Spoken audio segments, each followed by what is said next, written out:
The following program is a Town of Colonie television production of the William K. Sanford Town Library.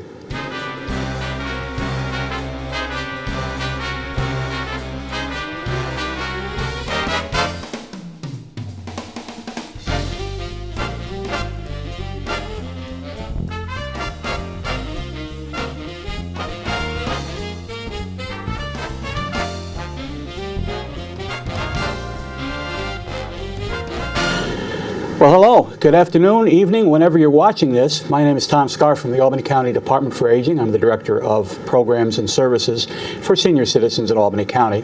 And this is kind of like a revival of an old television program that was produced by the Department for Aging back in the 1970s. It showed on Channel 6, WRGB. It was called Young at Heart. And once again, we are calling it Young at Heart. I was lucky enough and honored back in the 70s to host and produce the show for that station. And now, because of the good people here in the town of Colonie, we will be coming into your homes on a regular basis to talk about all things senior citizens. And now there's a question about whether we want to be called senior citizens or if we want to be called third agers or what we want to be called. And I'll give you an opportunity later on in the show to write to me and let me know what you think about the name senior citizen, if that's okay or if that's not okay. So we will be talking about things. I also would encourage you to, when you see our email address, to send us any suggestions you might have for programs or for problems that you might see, or anything that you think that you would like to have us talk about on Young at Heart. My guests today are two people who pretty much represent the best of the best in senior services in Albany County. First of all is Christine Cary is the Director of Senior Programs in the town of Colonie, New York. And Monika Boeckmann. And Monika is been with the senior centers of the Albany area for 3 years now, and has done a phenomenal job, as does Chris, with bringing services to our older population in Albany County. Just to let you know something, we have 60,000 plus seniors in Albany County, which represents about 20% of the population. So it's a good chunk of people. That was as of the 2010 census, so I would imagine now that it's probably higher than that, I would imagine. I think they're saying it'd be about 25% by the time the next census comes around in 2020, which is only 4 short years from now. It doesn't seem possible.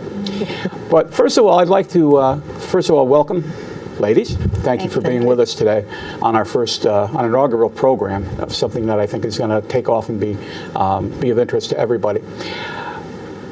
Chris, tell me a little bit about yourself and how long you've been with the town of Colonie. Well, I started when I was a baby because I've been with the town for over 25 years. Oh, boy. Started as a specialist in senior resources and was promoted to case manager 8 years ago. When Jan Medved retired, I became the director. I'm sure you know Jan. I do. Quite a few years back, and have really enjoyed my tenure with the town of Colonie, helping the seniors and the boomers and the caregivers maintain a healthy lifestyle in the town of Colonie. So it's really been an honor. Now, unlike a lot of the municipalities, the town of Colonie supplements whatever you get from the local office or from the state or from the feds. Is that true? That's correct, yes. That we do fund a great deal of the programs are provided through Colonie Senior Service Centers, the not-for-profit in the town, which is an arm of the Senior Resources Department. And between the two departments, we provide a continuum of care, a continuum of services for caregivers and seniors in the town. Which gives you a lot more latitude than, I mean, if you have a program that's funded by the town of Colonie, you don't have to follow all the rules and regulations that the state, the locals, and the feds give you. Right? Absolutely. We are mandated to provide the services by our town board, and it provides a good amount of flexibility. We are able to respond to the needs of the community, the needs of the seniors, and really coordinate the services and the programs to meet the needs of our aging population. And Monika, I saw that you have 3 or 4 master's degrees, and you have been working with nonprofits for a long time. Absolutely. And Absolutely. how long have you been here? You've been with 3 years with It's been a little bit over 3 years that I've been with Senior Services of Albany, and about 6 months ago I became the executive director of the Cohoes Senior Centers. Okay. So we formed a partnership which allows us to be even stronger and serve more seniors than we would individually. What do you see as the number one problem right now? What if I were to say to a group of seniors, what is the number one issue that you want dealt with by the government? What would you say it would be? I think folks really want to be able to stay in their home. Right. I think that's the biggest issue that I face. How do folks find the services that they need to maintain their home? How do they afford those services? How do you find reliable folks to come and assist you so you can maintain safely in your home? I think that's the biggest challenge. Folks don't want to have to go into long-term care facilities. They're financially aren't prepared to many times even go to assisted living. So how can we tailor our services to help folks stay in their own homes or in their community where it is the most cost-effective place for them to live? So I think that's the thing that I hear most from seniors. We certainly hear it a lot at the department too, is that it seems like a lot of the programs that are being provided now are for that specifically, is to keep, and if you talk about keeping a person in their home, there's a lot of offshoots to that too. I mean, walkability, transportation, food, everything else. Monika, what would you say? Absolutely. Very similar. My experience is very similar. People want to be able to stay in the community. Sometimes that's not necessarily in their own home. It seems that many of the sort of assisted living facilities and those more fancier places are really nice for a certain population, but the majority of the seniors that we have contact with would never be able to afford a place like that. So they're trying to find an affordable place that does allow them to still be able to bring value even though they may have limited capacity.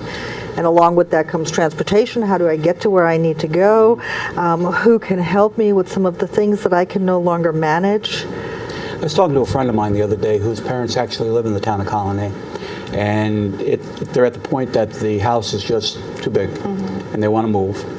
And they want certain things like a balcony, and they want, accessibility and things like that.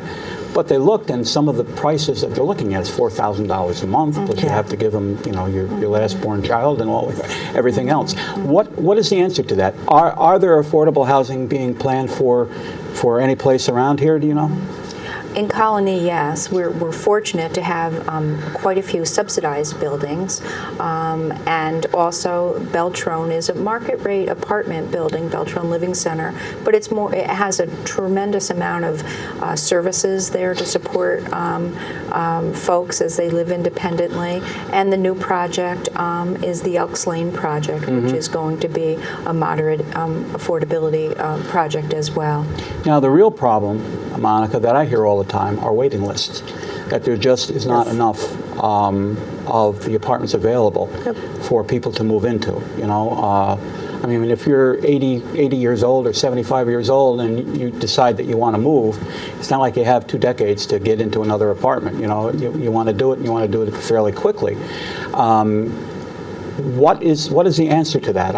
I was just in Erie County, and Erie County gives money, actually will grant money to people who will build affordable housing for senior citizens. They have a program. They won't grant money to any new buildings, but they will to that.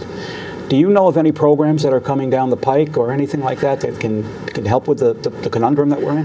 One of the things that Senior Services of Albany is very interested in exploring and that we're really looking into is communal living. It really touches many different aspects. And the way it basically works is you have maybe a widow or a widower who has a home that they're not able to afford it on their own. It has a number of bedrooms in it. They're not able to maintain it. May have run down a little bit. And then an agency such as ours would come in, would help with sort of providing finding the grants, connecting them to get the house to where it needs to be so that it's safe and that it is comfortable for someone with maybe mobility problem. The widower then, or the widow, agrees to allow roommates who are also older to share that space, and often in an ideal setting, you then add someone younger, maybe a college student who has minimal amount of money for very, very low rent, is able to then move in, and then that group really becomes sort of supportive of each other, and they provide the things they need to help each other out. And that speaks to me personally. I was born in Austria, where there really weren't any government services. Right. We all pretty much so took care of our own. And it really has an opportunity to take care of a lot of concerns. It's smaller, it's not, 150 people all at once, but it's 4 or 5, and there are lots of opportunities for them. Many of us who call ourselves senior citizens today remember the communes of the 60s and 70s. Sure. And that almost sounds like a commune where, everybody is there to help each other. Yep. And I also like the intergenerational part that you're talking Yep. about, where young people actually interact with the senior citizens. I think that's an important part of... This is being piloted across the country, and it's having Yes, very it is. favorable results. Wow, Yes. that's interesting. That's Yes. very interesting. Transportation. I don't think you have your own transportation program here in Colonie. It's through Colonie Senior Service Centers, yes, and the town funds that program significantly so that folks do have the transportation to medical, social, and grocery shopping and so forth. So now you mentioned social. On the county level, we had, during the sequester and a couple other things, we had tremendous funding cuts in transportation, and kind of had to triage what type of services we could provide to people. At one point it was social and everything else. Now it's pretty much medical and shopping and going to congregate meal sites. Monika, you deal with the urban areas a lot more than obviously the town of Colonie does. Do you see transportation as a problem?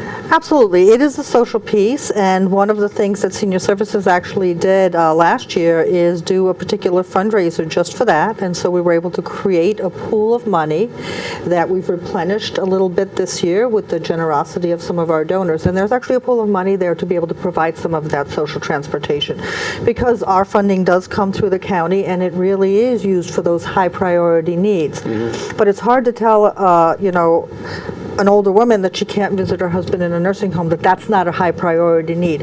Or someone who just wants to go out and get their hair done because their grandchildren are coming, that's not a need. And so we were very lucky that donors actually set aside a pool of funds with us so people can actually do that. I know that County Legislator Gary Demolowitz last year put together a resolution before the legislature to take $5,000 and put it into socialization more than anything, in transportation to socialize. And that's gone over very well. And I know the county executive, Dan McCoy, who is really a champion for senior programs. When we had the sequester, he said nobody's going to miss a meal because of this, and if we can put money into transportation, we're going to put money into transportation, and we were able to do that. There's another program that has just started, and that is to kind of retrofit homes so that it can be handicapped accessible. Whether it's ramps going up to the house or bars on the walls for people to be able to use.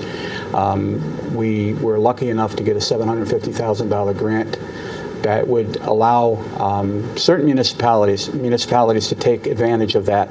And our county legislature, our county executive, actually put another $250,000 into it, because there were some municipalities, I think it was Colonie and the city of Albany and maybe 1 or 2 others, that were not able to take advantage of it because of the rules and regs. Mm-hmm. But as soon as that money is gone, the first $750,000, the additional $250,000 will be used for those communities that were not able to take advantage of the large grant.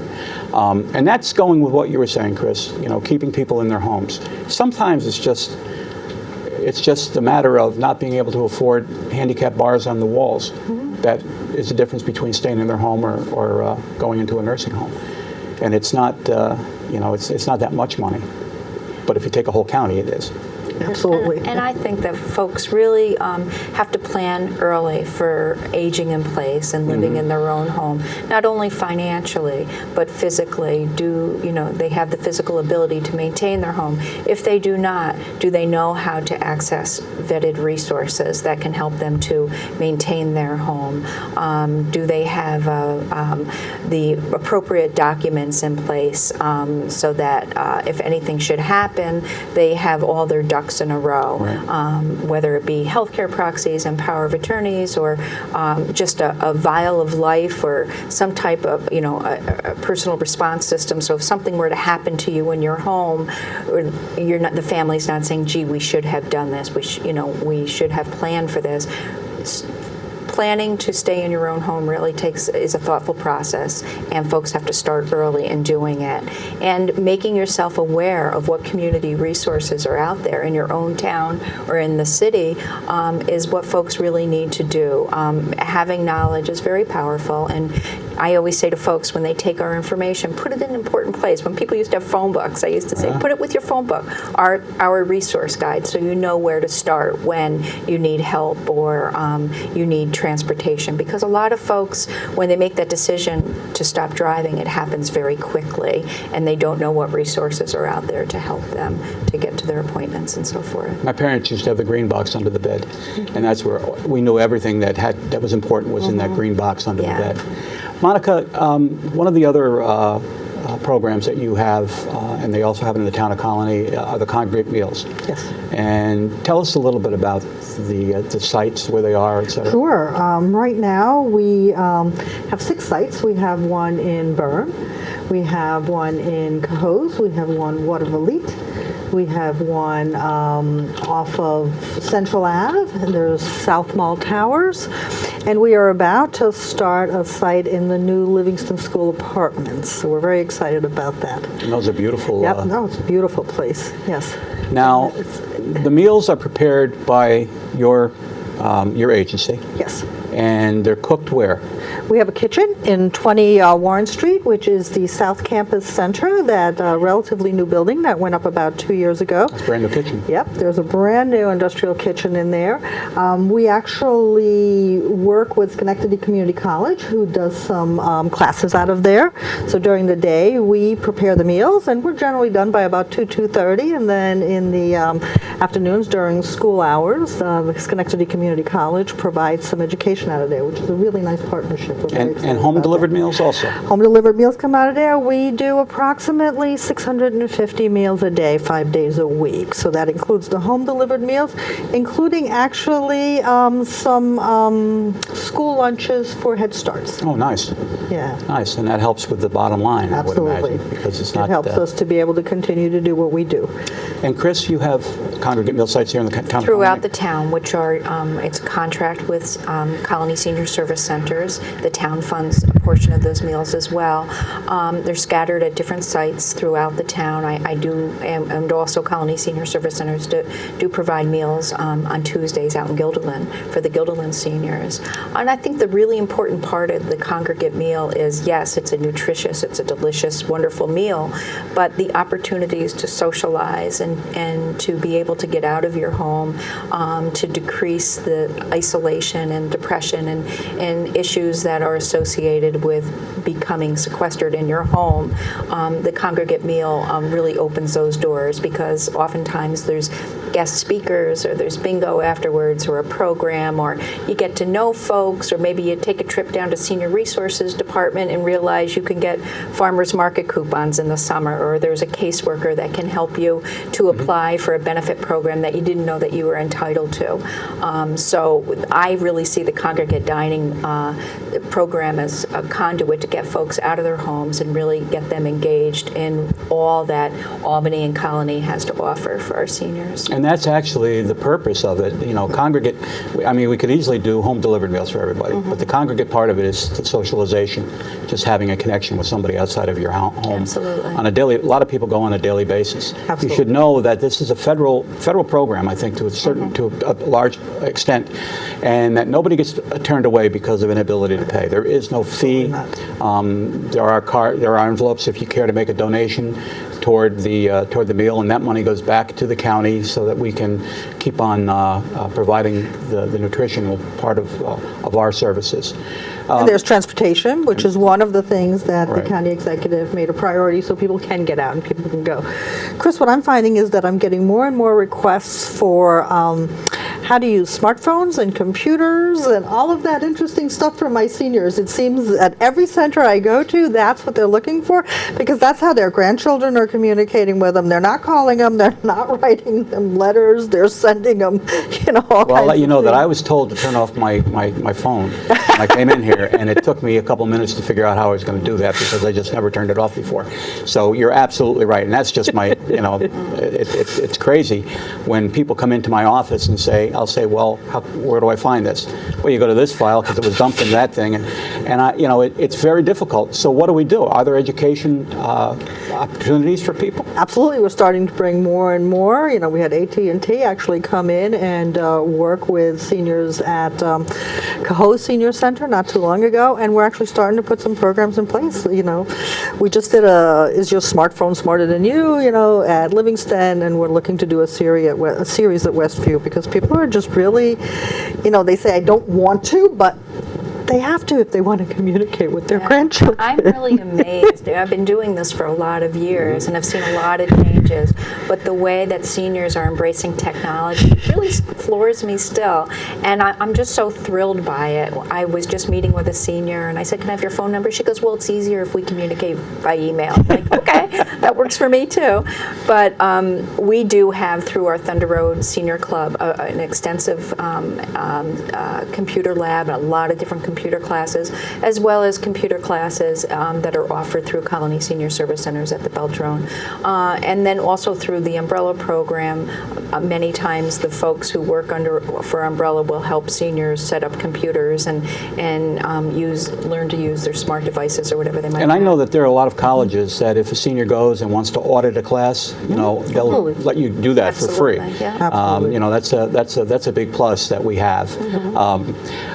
As far as shopping, things like that are concerned, transportation we provide transportation for shopping services through Absolutely. We both of your do organizations. every day of the week. We run 1 or 2 trips, and so Mondays we're here, Tuesdays we're there, Wednesdays we're there. Pick up whoever wants to go. You don't have to have a reservation. You just show up at the time that the bus goes, and they get to go shopping. How many senior clubs are there in Colonie? There's 7 senior clubs. Okay. And they're funded by the town of Colonie based on their membership. So with their funding that they receive, they have the flexibility to meet the social needs of their members. They're used for some of the overhead that's involved with having a club, whether it be insurance, postage, things, office supplies, and so forth. But they do use funds for educational classes, cultural programs. They do take some trips. And the trips were always really what drew people into the clubs, but as our clubs are aging out a little bit, folks are getting older, the local trips and what's here in our Tri-County area to visit and explore is becoming much more popular in our clubs because we're finding that the seniors don't want to take those long trips with a lot of walking anymore. So we're really, going to the Valley Cats and doing things that are local, and folks are really enjoying it. So And there is a lot to do in Albany County and the environs. It's an interesting place. Absolutely. I think probably one of the most favorite trips that the clubs take is at Christmas time. They either use Colonie's transportation, school buses, or the trolleys, and they go down to the lights in the park. Oh, yeah. And a trip to Grandma's on the way back, for pie is a really nice night out. And that's a low-cost, really enjoyable local trip for our seniors. I know the county executive asked me to make the offer to both of you and to all of the other directors throughout the county to make use of Lawson Lake, which is a lake that is owned by Albany County. And it's just been kind of revitalized and refurbished, and it's an amazing place. They just put a pavilion up for the specific purpose of being able to shelter seniors when it's a real sunny day or if it's raining and stuff like that. And it's really a beautiful lake.